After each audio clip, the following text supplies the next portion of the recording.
গ্রামের দুই বন্ধু হাসু আর কাসু, তারা খুব পেটুক।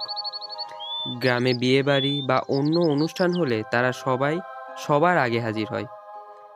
একদিন তারা গ্রাম প্রধান মাতব্বর সাহেবের বাড়ি যাচ্ছিল। কাসুরে, খিদেতে তো আমার পেট চো চো করছে।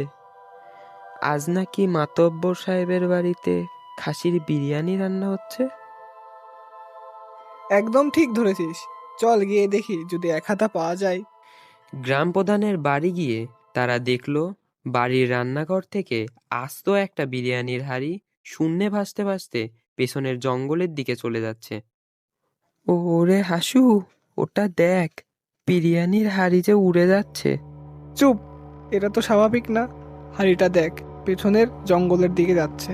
চল তো দেখি চোরটাকে। হাসু আর কাসু পিছু নিল সেই হাঁড়ির। জঙ্গলের ভিতর গিয়ে তারা দেখল এক বিশাল দেহি বুড়িওয়ালা ভূত বসে মনের সুখে বিরিয়ানি খাচ্ছে।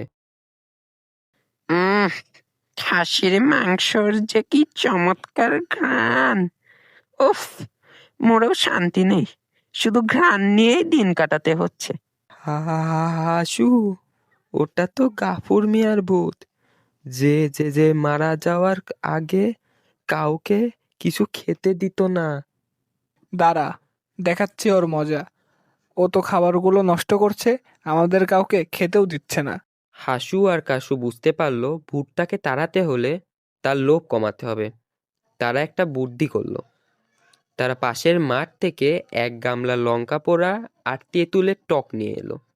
ওরে কাসু, মাতব্বর সাহেব যে স্পেশাল হালুয়া পাঠিয়েছেন, এর যা গন্ধ!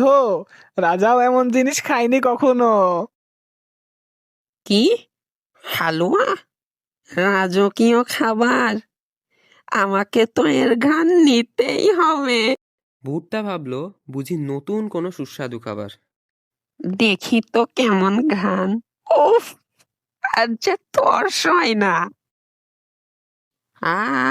উরে বাবারে বাবারে, কি ঝাল, কি টক! আমার নাক গলা সব জ্বলে পড়ে যাচ্ছে রে।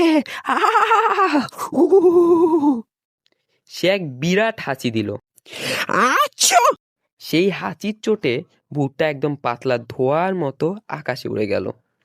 যাবার সময় বলে গেল, বাপরে, এই গ্রামের মানুষের খাবারে যে ঝাল, এখানে আর আসা যাবে না।